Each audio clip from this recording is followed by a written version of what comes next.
आज का टॉपिक है our pump the heart. Body में ऐसा सिस्टम बनाया हुआ है कि जैसे कि ट्रांसपोर्टेशन सिस्टम, जैसे कि सड़कों पे ट्रक जाते हैं, ठीक है, सामान लेके जाते हैं। तो सपोज करो एक अच्छा सामान, कुछ फूड आइटम्स है, वो डिलीवर करके आते हैं, ठीक है, किसी कॉलोनी में, हर घर में, और वहाँ से सपोज करो कि कचरा लेके वापस आते हैं। तो यही काम हमारा हार्ट करता है। हार्ट जो है ट्रांसपोर्टेशन का काम करता है। तो ट्रांसपोर्टेशन सिस्टम में, इसको सर्कुलेटरी सिस्टम भी कहते हैं, इसमें होगा क्या, इसमें जो ब्लड है वो एक्ट करेगा ट्रक की तरह, ठीक है। ट्रांसपोर्टेशन सिस्टम, ब्लड ने जैसे ट्रक गया, ठीक है, वो एक्ट करेगा ब्लड ट्रक की तरह, और लेके जैसे फूड आइटम कॉलोनी में डिस्ट्रीब्यूट करने गया, तो वो क्या है, ये क्या डिस्ट्रीब्यूट कर रहा है, ये ब्लड जो है ऑक्सीजन डिस्ट्रीब्यूट कर रहा है। कहाँ पे, बॉडी के सारे पार्ट्स में। बॉडी के सारे पार्ट्स में ये जो ब्लड है, जो ट्रक की तरह मैंने आपको बताया, ये ऑक्सीजन डिलीवर करके आएगा, ठीक है, घर घर में, मतलब कि हर सेल में। बॉडी सेल्स की बनी हुई है, ठीक है।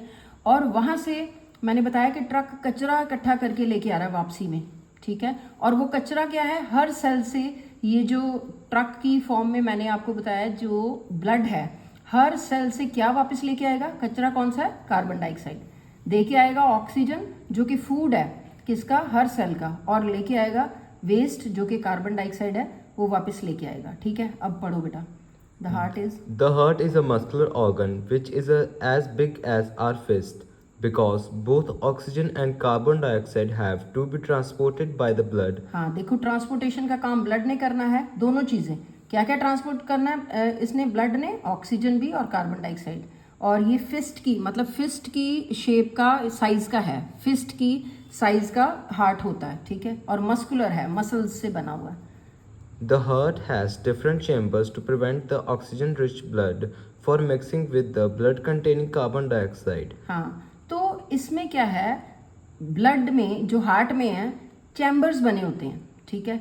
चैम्बर्स, अलग अलग चैम्बर्स हैं, कुछ ऑक्सीजन रिच ब्लड अच्छे वाले चैम्बर्स, कुछ जो है कार्बन डाइऑक्साइड वाले ब्लड को कंटेन करते हैं, ऐसे चैम्बर्स हैं, अलग अलग चैम्बर्स हैं, ताकि ये मिक्स ना हो।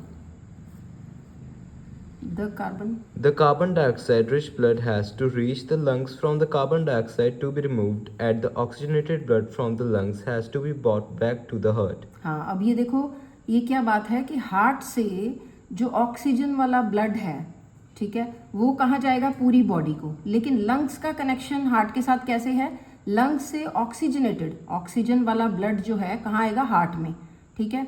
और हार्ट से लंग्स को जाएगा कौन सा ब्लड, कार्बन डाइऑक्साइड वाला, डीऑक्सीजनेटेड ब्लड भी कहते हैं। हार्ट के पास गंदा ब्लड आ जाएगा, ठीक है, लंग्स के पास, हार्ट से लंग्स के पास आ जाएगा गंदा ब्लड, कार्बन डाइऑक्साइड वाला, जिसको डीऑक्सीजनेटेड ब्लड भी कहते हैं, ठीक है जी। Then This oxygen-rich blood is then pumped to the rest of the body. हाँ, अब ये हार्ट में आ गया ऑक्सीजन रिच ब्लड, लंग्स ने हार्ट को दे दिया, अब हार्ट ने पंप करना है, ठीक है, कहाँ पे, पूरी बॉडी को सप्लाई करना है, ठीक है।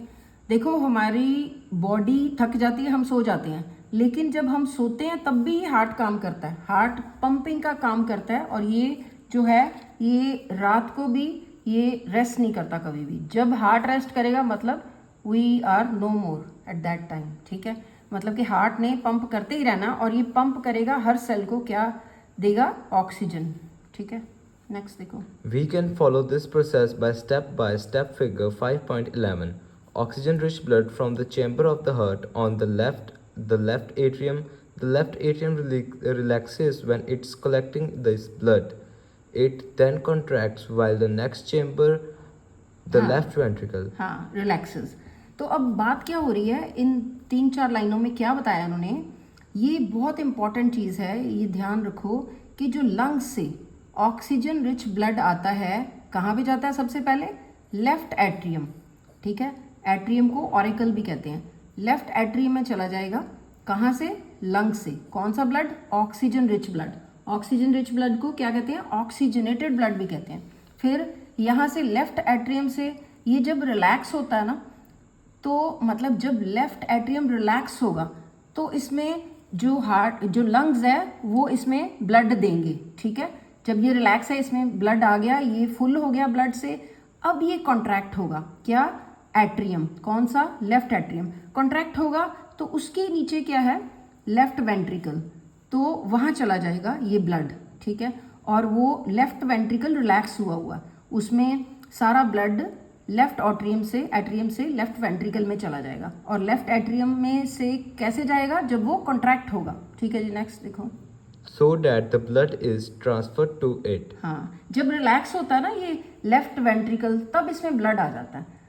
देन देखो, When the muscular left ventricle contracts in its turn, the blood is pumped out to the body. हाँ, अब देखो, अब क्या होगा कि लेफ्ट वेंट्रिकल कंट्रैक्ट हो रहा है। जब ये कंट्रैक्ट होगा, ठीक है, सारा ब्लड पंप हो जाएगा पूरी बॉडी को। और कौन सा ब्लड था ये? Oxygenated, oxygen rich blood. कहाँ से आया था? लंग्स से, ठीक है। अब देखो, Deoxygenated blood comes from the body to the upper chamber on the right. The right atrium has it relaxes. हाँ देखो, राइट एट्रियम, देखो जब भी ब्लड किसी की चीज़ के अंदर आना है तो वो रिलैक्स होगा। अब देखो, राइट पूरी बॉडी में चला गया ऑक्सीजनेटेड ब्लड, अब पूरे सेल्स में डीऑक्सीजनेटेड ब्लड है, ठीक है। और ये कैसे होता है डीऑक्सीजनेटेड? जब हम देखो कोई भी काम करते हैं, ठीक है, चलते फिरते, आप स्पोर्ट्स पर्सन जब भागते हैं, ठीक है, कोई स्पोर्ट्स प्ले करते हैं, जिम में जाते हो, खाना खाते हो, बातें करते हो, ठीक है, तो आपके हर सेल में जो ऑक्सीजन है वो यूज़ होती है, ठीक है। ये ऑक्सीजन क्या बनाती है? एनर्जी। ऑक्सीजन किसके साथ मिलकर एनर्जी बनती है? फूड के साथ। जो हम खाना खाते हैं ना, अगर हम खाना खा लें और हमें सांस ना लें, मतलब ऑक्सीजन ना मिले, तो एनर्जी नहीं बन सकती। जो भी खाना खाते हैं उसके साथ ऑक्सीजन का रिएक्शन होता है, तभी एनर्जी बनती है। तो अब सारे सेल्स में एनर्जी थी, उनको ऑक्सीजन मिल गई थी। अब वहाँ से कार्बन डाइऑक्साइड कैसे बन गई? सारे सेल्स में कार्बन डाइऑक्साइड कैसे बनी? जब वो आप कोई भी काम करते हो उसमें एनर्जी लगती है तो ऑक्सीजन यूज़ हो जाती है, और वो क्या प्रोड्यूस होता है? जो टॉक्सिक गैस है, which is that carbon dioxide, CO2। अब हर सेल में CO2 बन गई। वो CO2 कहाँ जाएगी? वो CO2 किधर जाएगी? राइट एट्रियम में, ठीक है। वो देखो बॉडी से वो राइट एट्रियम में आ गई, ठीक है। Then corresponding lower chamber, The corresponding lower chamber, the right ventricle dilates. Dilates का मतलब होता है रिलैक्सेस। अब यहाँ पे पूरे पैराग्राफ में रिलैक्सेस और कंट्रैक्ट्स दो चीज़ें आई हैं। जब कॉन्ट्रैक्ट होता है एट्रियम तो क्या होता है? उसमें ब्लड आता है या निकलता है? हाँ, निकलता है। जब कोई चीज़ रिलैक्स होती है, जैसे वेंट्रिकल रिलैक्स हुआ, तो उसमें ब्लड आता है कि निकलता है? उसमें आता है जब रिलैक्स होता है। तो अब क्या हुआ? अब राइट एट्रियम जब रिलैक्स हुआ था तो पूरी बॉडी से डीऑक्सीजनेटेड ब्लड उसके अंदर आ गया था, ठीक है। उसके बाद ये राइट एट्रियम कॉन्ट्रैक्ट हुआ और कॉरस्पॉन्डिंग लोअर चैम्बर, कॉरस्पॉन्डिंग मतलब उसके साथ ही जो नीचे चैम्बर है उसके, वो राइट वेंट्रिकल में वो डायलेट हो गया। डायलेट का मतलब रिलैक्स, तो वो सारा डीऑक्सीजनेटेड ब्लड उसमें चला गया। उसके बाद next line, This transfers blood to the right ventricle, which in turn pumps to it the lungs for oxygenation. हाँ, अब ये जो डीऑक्सीजनेटेड ब्लड आ गया राइट वेंट्रिकल में, राइट वेंट्रिकल ने पंप कर देना इसको, कहाँ पे भेजना? लंग्स में, फॉर ऑक्सीजनेशन, ठीक है।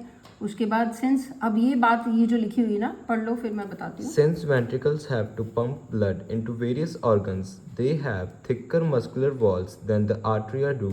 Various ensure that blood does not flow backwards when the atria or ventricles contract. हाँ, अब ये देखो, दो चीज़ें याद रखो।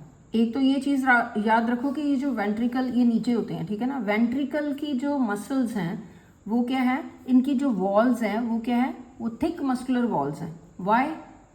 Can you tell? Did you hear what he read? कि why the ventricle walls are thicker? Because ventricle has to pump the blood to all parts, to whole body. Very right, ठीक है। That's why the walls of the ventricle are thicker and more muscular, muscles are thicker, ठीक है। और whereas on the contrary क्या होता है? इससे उल्ट, on the contrary the walls of atrium are thinner, ठीक है। And the second point to be remembered is there are walls in between atrium and ventricle, ठीक है। ऑरिकल भी कहते हैं, ऑरिकल एंड वेंट्रिकल एक लेफ्ट ऑरिकल है, एक राइट ऑरिकल है, एक लेफ्ट वेंट्रिकल है, एक राइट वेंट्रिकल है। तो इन बिटवीन इनके वॉल्स होते हैं। Why the walls are there? Walls are there to prevent the backward flow of the blood, right? When they contract, when anything contract, the backward flow also can be there. When अभी ये देखो left ventricle से कहाँ गया था पूरा blood? Left ventricle से पूरी बॉडी में गया था ना ऑक्सीजनेटेड ब्लड। जब ये कॉन्ट्रैक्ट होता है तभी पूरी बॉडी में सप्लाई होता है। तो अगर जब ये कॉन्ट्रैक्ट होगा तो वापस भी तो जा सकता है ना, ठीक है, लेकिन वापस नहीं जाएगा। क्यों? Because there are walls, bicuspid wall and tricuspid wall, right. So next is, तो इतना बात आप याद रखो पहले।